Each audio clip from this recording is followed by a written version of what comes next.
Welcome to Hood Champion Boxing and Sports. In boxing, you find a way to win, or you find a way to lose. And you know what? I don't even know what to say. Because Anthony Joshua and Dillian Whyte. Make sure you subscribe to the channel. I'd appreciate it. What are we doing here? Anthony Joshua and Dillian Whyte. Let me tell y'all something, man. I mean, to see this rematch, which they're calling the trilogy. I'm trying not to laugh right now. Anthony Joshua and Dillian Whyte, there's no damn trilogy. We understand what happened as amateurs. Joshua got the bad end of the stick, came back, tranquilized Dillian Whyte. But fast forward to where we are now, okay? Let's be real. Who gives Dillian Whyte a chance in hell to beat AJ? Okay? Now, what I will say is this, because I'm fair. I think what you have, right, is two extremely confused heavyweight fighters who are in between trainers, in between learning a new style, and that's conflicting with what they want to do naturally and how they react instinctively. And as a result, they're confused when they get in the ring because they're basically being reprogrammed.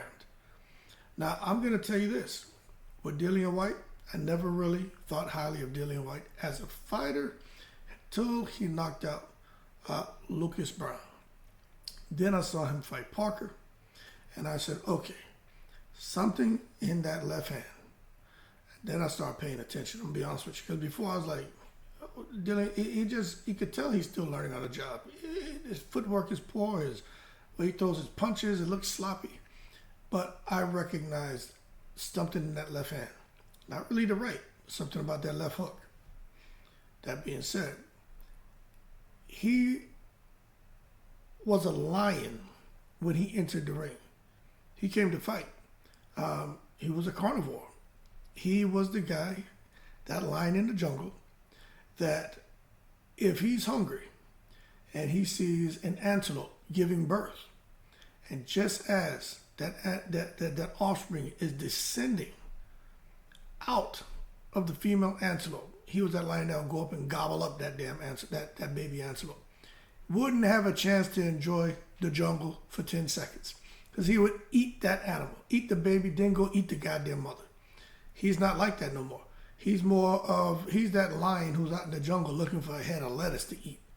You know what I'm saying? And I hate to see that when you get these fighters who are ferocious, right?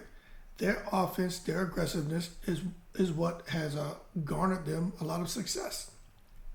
But then you come down and get a trainer like Dillian Whyte with Buddy McGirt. Worst combination in boxing, in my opinion. Well, actually, now it is. Before it was Ryan Garcia and Joe Goulston. But now it's Dillian Whyte and Buddy McGirt. Buddy McGirt doesn't care anymore. I was watching him when Dillian Whyte fought Jermaine Franklin. I was watching Buddy McGirt. He's just laughing. He doesn't care. He doesn't care. He don't want any stress.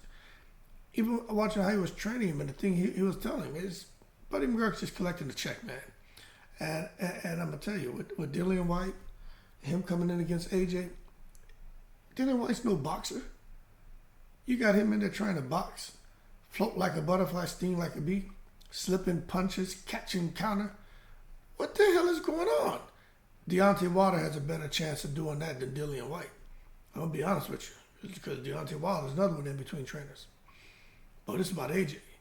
So what I'm saying is Dillian Whyte to me is going to be just ripe for the pickings.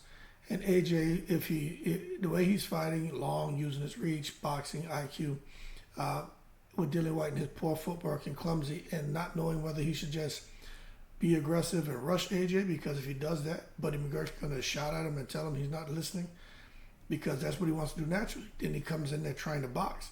And he's going to get tranquilized. I think Dillian Whyte gets tranquilized. Okay? Simple. All AJ has to do is just put a little bit of torque on that right hand or left hook or that uppercut. Any one of those 3 shots. Once he touches Dillian Whyte, he's out of there. Dillian Whyte, punch resistance, is horrible. Dillian Whyte's punch resistance is worse than Luis Ortiz, the old Cuban Cadillac with 500,000 miles on him. I'm just being real with you. That punch resistance is gone out the window. And I'm going to tell you, if AJ's going to touch him at some point. I know AJ's going to box, and he's there with Derek James, and he's like, don't worry about the judges, don't worry about the crowd. If you get a decision, you get a decision. The knockout will come, don't force it. But this thing with AJ is same situation like Dillian Whyte. He's confused. Now, we all know, you can't hate on Anthony Joshua. Oh, but his opponents were handpicked. He's a paper champion. He's a process champion. To that I gotta say, hold your horses. Don't take it to the stupid. Yeah, Anthony Joshua can fight, man. Okay, he can fight. When he fought Vladimir Klitschko, look, I ain't blind. He won that fight because Vladimir Klitschko let him off the hook. Vitaly Klitschko gave Vladimir horrible advice. Vladimir should have went in and tranquilized him. He was already out on his feet and tired. But you're gonna sit there now and, oh, he's dangerous. Don't be too aggressive. Let's play it safe. No, he should have converged on him and put him out of his misery. Instead, he went in there, instead of being a vicious lion, a carnivore, Vladimir Klitschko turned into a herbivore and turned into a tickling contest and was looking to eat a head of lettuce. And then Joshua, although he was hurt, he was wounded, he was still a lion. And he came out there being the carnivore that he is. And he sought blood and he devoured and tranquilized Vladimir. But there's nothing Joshua did special in that fight. It's what Vladimir didn't do. Now, that's just being real. But that being said, Anthony Joshua is no longer really a killer. He's conflicted in between styles. Against Jermaine Franklin, they both looked lost in there because they both were trying to do something that didn't come instinctively. So now you got two confused fighters getting in the ring. And let me tell you, this is going to be a battle of the COOCHIE-COOers. That's what I think this shit is. The battle of the COOCHIE-COOers.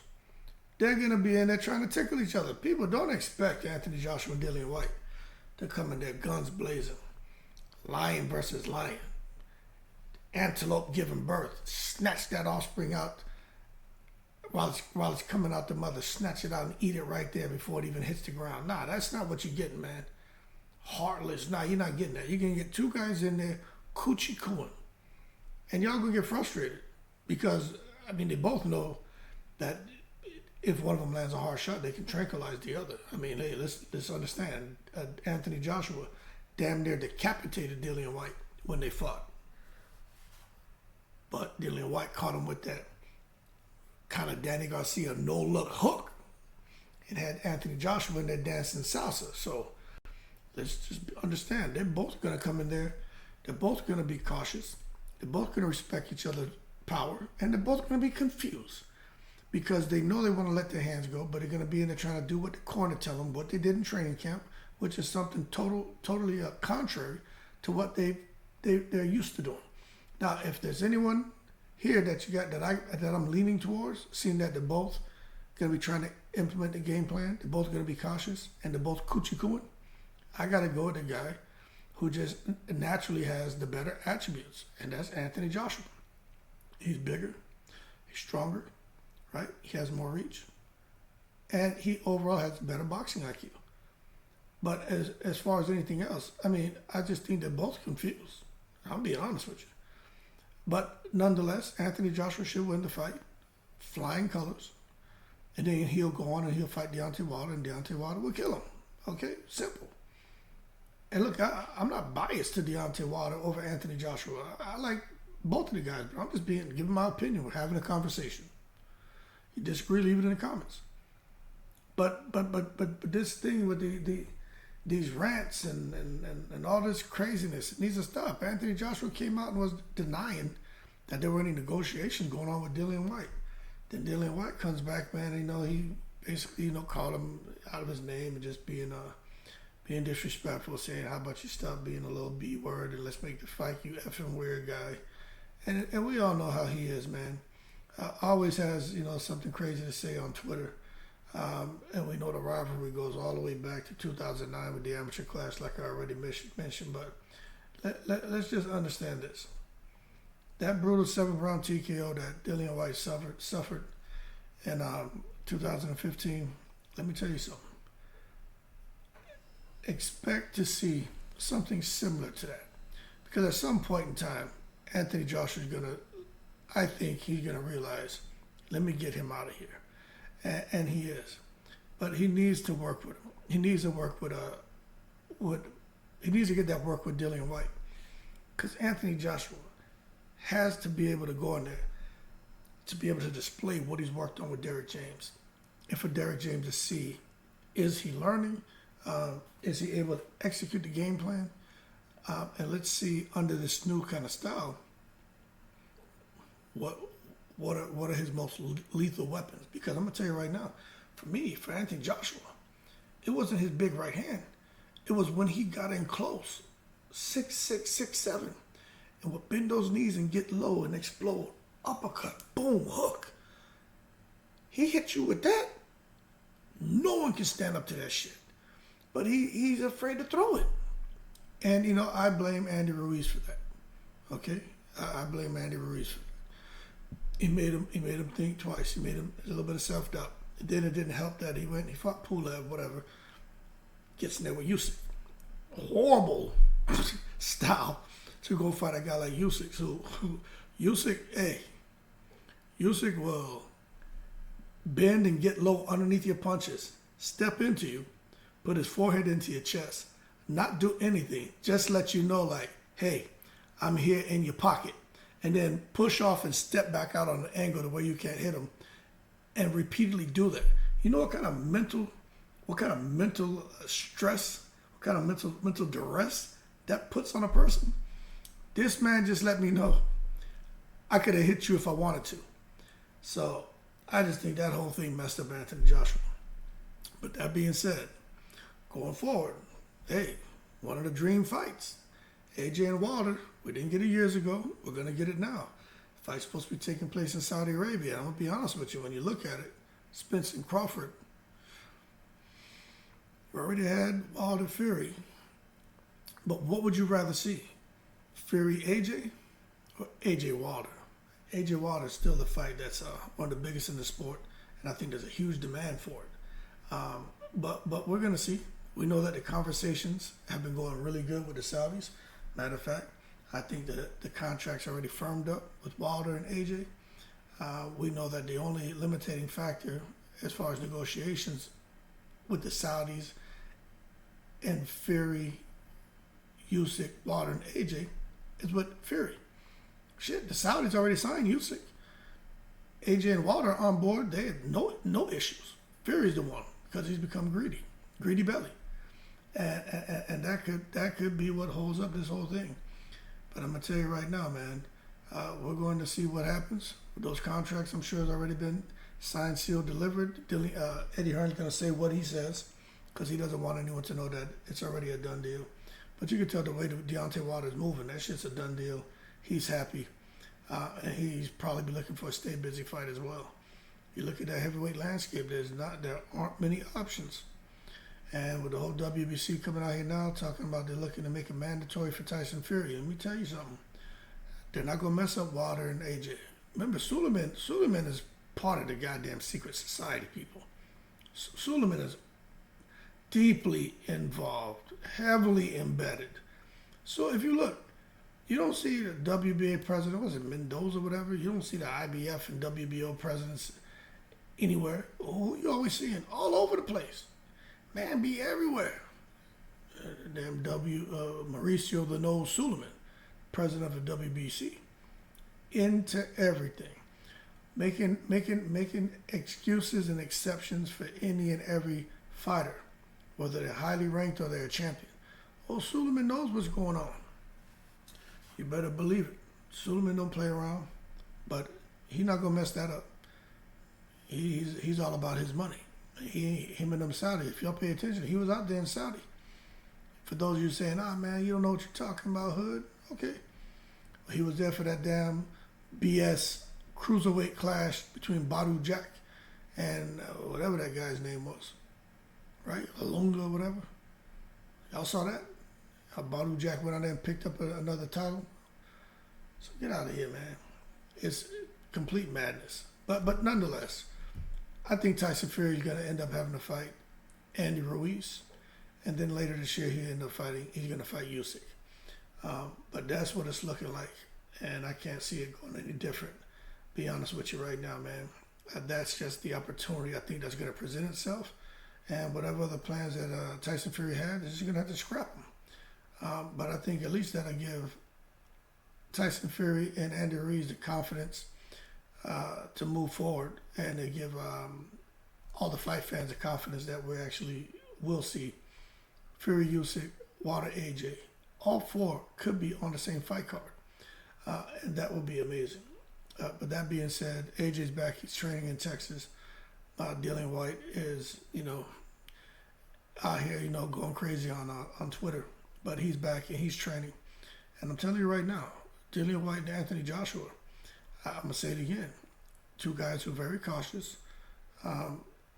Two guys who are in between doing what they're being trained on and what comes instinctively. And they're just confused fighters. And I think it really boils down. And as a result, I think they cancel each other out. But the guy I got to go with in this fight is just a guy with, like I said, who just naturally has those attributes that should give him all the advantage in the world. And that's Anthony Joshua. I'm just being honest with you. And even with the chins, yeah, Anthony Joshua's chin isn't the best, but as far as punch resistance, I'd have to say Dillian Whyte, his is just totally gone. We'll see how it goes, man. Good fight. I'll be tuning in, like always. But don't expect to see a real mash-up, crash-up with these guys like their first fight. These guys have been through so much. You got to look at the kind of losses they've taken, especially Dillian Whyte getting knocked out. Anthony Joshua, getting stopped, getting hurt. He got hurt by Usyk several times. You're just not going to see these guys come out here and just put it all on the line, which is what people are hoping for. But I don't think so. But I do think the rematch will happen because Eddie Hearn wants the fight to happen. And because he wants it to happen, he's going to put up the money. He may not give Dillian Whyte no damn $10 million, but he'll get compensated, I see, rather handsomely. Be more than what his market value is, because his market value right now to me is not that great. But he'll get a little bit more. It'll be enough to get him in the ring. He'll complain still, but he'll get in the ring. But that being said, let's see what happens. I'm looking forward to it. But one thing we know with Dillian Whyte, one thing I'll say about Anthony Joshua, I do expect him to be rather vocal with this rematch. I don't think AJ is going to be very selective on his word choice. I think we may see AJ rant and rave, a little profanity. He and Dillian Whyte may even have a little brouhaha on stage during the press conference, a face-off. I'm being honest with you. Because I think Anthony Joshua just said, look, I have nothing to lose. Just like he wants to be respected and he wants to be articulate, he wants people to know that he is an intelligent fighter. I think at the same time, he's kind of like, F it. It's a fight anyway, And again, that's why I say this. A bit confused there. It's just overall confusion on these guys' parts, man. But we'll see how the fight goes, man. That being said, y'all keep cool. Dillian Whyte's crazy. Anthony Joshua should take this fight. I say within 6 rounds, Anthony Joshua stops him. If he lets his hands go. If not, we're all going to all be here frustrated, kicking and screaming because these guys got in there in a COOCHIE-COO contest instead of trying to tranquilize each other. And it's going to be frustrating as hell because when you got guys like them who can crack the way they can, no way in the world the fight should go to a decision. No way. I don't care what anyone says. Someone should get knocked out. And I favor Anthony Joshua over Dillian Whyte. That being said, y'all keep cool. Shout out to the veterans. All 7 continents in the breeze.